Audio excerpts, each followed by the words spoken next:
Dari jalan masuk pabrik Oppo di Kampung Bayur, Tangerang, tempat ini yang dikenal sebagai Masjid Pintu Seribu terlihat seperti reruntuhan benteng zaman dulu. Banyak jendela berbentuk lengkung mirip lubang pengintai. Halo semuanya, assalamualaikum warahmatullahi wabarakatuh. Saat ini saya sedang berada di belakang Masjid Pintu Seribu di Kampung Bayur, Tangerang ya. Nah, seperti kita lihat di belakang saya ini, bagian bangunan Masjid Pintu Seribu, sebetulnya ini bukan puing-puing, tapi memang bangunan ini belum jadi ya. Belum jadi, terus apa itu ya, kayak terbengkelai gitu ya. Terbengkelai sehingga ya keadaannya seperti reruntuhan ya, reruntuhan benteng gitu ya. Ini menjadi bagian dari Masjid Nurul Yakin Masjid Pintu Seribu. Kenapa disebut Pintu Seribu? Memang di sini bangunannya itu banyak sekali pintu. Bahkan kalau kita masuk ke dalam itu ada lorong-lorong di mana dinding kiri dan kanan itu ada cerukan-cerukan gitu ya, cerukan-cerukan seperti pintu kecil gitu. Tapi di situ hanya cerukan-cerukan seperti untuk bertafakur mungkin ya, atau bersemedi di situ ya, di dinding-dinding itu cukup banyak. Dan kalau ini sebetulnya ini yang seperti jendela ini merupakan ventilasi dari bangunan masjid ini. Menurut pendirinya atau yang membangun ini, masjid ini sangat luas, seperti halnya direncanakan seperti Masjid Nabawi, jadi tanpa atap. Kemudian nanti ada payung-payung yang bisa membuka dan menutup seperti Masjid Nabawi, begitu ceritanya ya sebetulnya. Nah, beginilah keadaannya. Seperti kita lihat sangat luas ini. Sangat luas.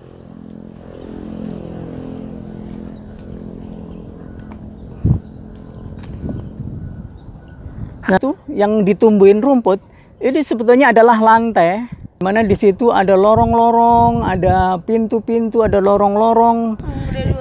Itu masih rame di Masjid Pintu Seribu itu kalau hari Minggu. Rame. Sabtu Minggu rame. Jarang sih kalau Sabtu, kalau Minggu rame. Yang jelas Minggu.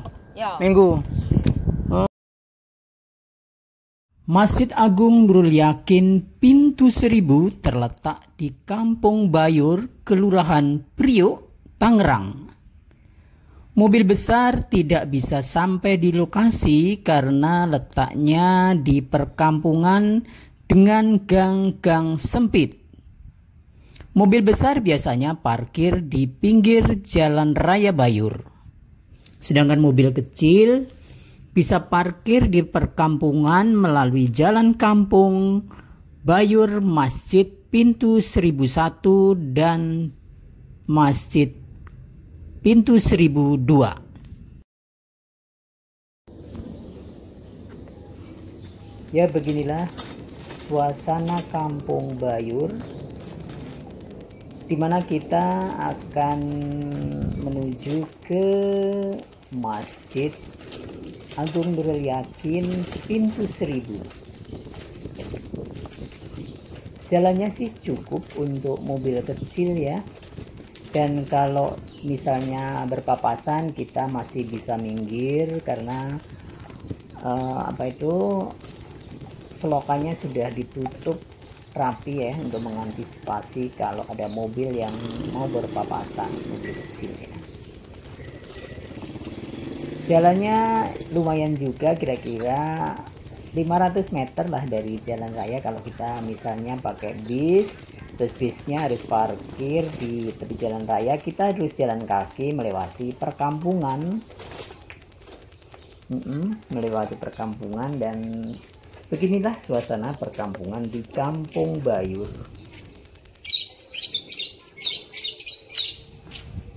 Jalan-jalan ini aja. Yang ini ya? Ya, kan ada ini gang kan ada tuh. Oh, ke sana ya. Iya, makasih.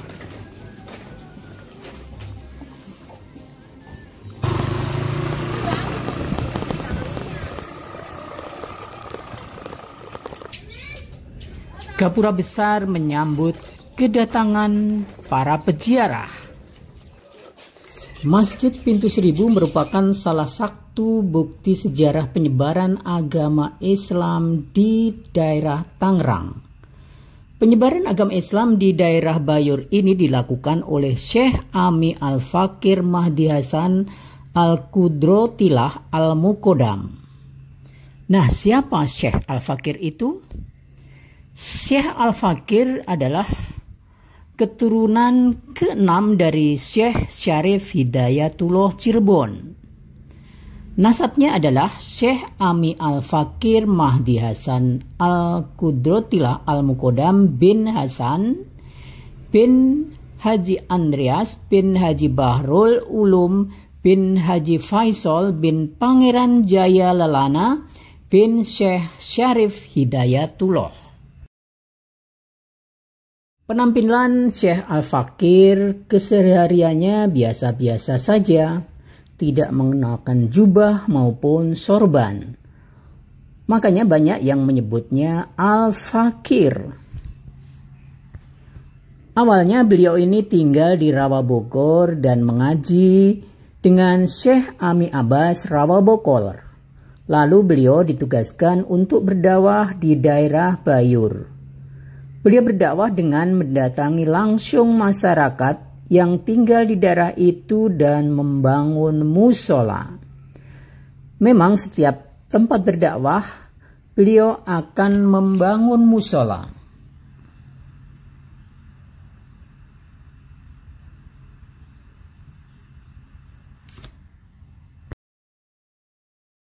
Selain Masjid Pintu Seribu, beliau juga membangun Masjid Keraton Sangyang, juga masjid lain di Karawang, Bogor, dan Sukabumi. Konon tempat ibadah yang sudah beliau bangun ada sekitar 320 lebih. Masjid Pintu Seribu dibangun sekitar tahun 1978 selama belasan tahun. Dimulai dari kompleks Pintu Seribunya dulu sampai tahun 1990, lalu dilanjutkan membangun masjidnya yang terletak berada di dekatnya. Ketika dibangun, kompleks Masjid Pintu Seribu ini terdiri dari 3 lantai. Terdiri ruang bawah tanah berupa lorong-lorong dan beberapa musola untuk menyepi dan berzikir.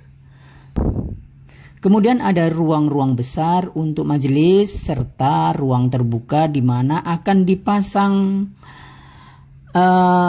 seperti semacam payung yang bisa buka tutup seperti di Masjid Nabawi. Sedangkan lantai 3 selain beberapa ruang majelis juga ada beberapa menara. Sayangnya sebelum kompleks bangunan ini jadi, Syekh Al-Fakir wafat pada 1 Ramadan tahun 2012. Beliau kemudian dimakamkan di area masjid bersama keluarga yang lain. Pengurusan santri dan pengelolaan masjid kemudian diserahkan kepada keempat anaknya, yaitu Khairul Zaman, Khairul Yakin, Fatwa Paku Alam, dan Khairullah. Karena ke rumah beliau tempat ini membawa keberkahan sehingga makamnya sering didatangi peziarah, terutama ramai pada hari Minggu. Kompleks Pintu Seribu memiliki banyak lorong dan beberapa musola bawah tanah. Namun yang dibuka untuk berziarah hanya 1 lorong. karena mengingat lorongnya gelap dan kekuatan konstruksi bangunan juga tidak diketahui. Menurut penuturan warga sekitar yang mengetahui, masjid bertingkat dan rumit ini boleh dikatakan hanya menggunakan besi yang sangat minim. Tiang-tiangnya umumnya hanya menggunakan bata merah sehingga tembok dan tiang dibuat tebal. Selain itu, ventilasi ruang bawah tanah juga sangat minim sehingga demi keamanan peziarah, pengelola hanya membuka satu lorong saja. Saya pernah memasuki lorong bawah tanah ini. Di kiri kanan lorong ada ceruk-ceruk atau ruang-ruang kecil seukuran manusia duduk. Ini kemungkinan digunakan untuk bertafakur atau berdiam diri sambil berzikir di tempat ini. Kemudian setelah berbelok ke kanan, peziarah akan sampai di ruang ukuran kira-kira 4x4. Nah, itulah yang disebut musola. Karena ruangannya sempit, lorongnya juga tanpa ventilasi, maka bisa dibayangkan betapa sumpeknya tempat ini. Oleh sebab itu, lorong ini sering dijuluki sebagai lorong pengingat kematian.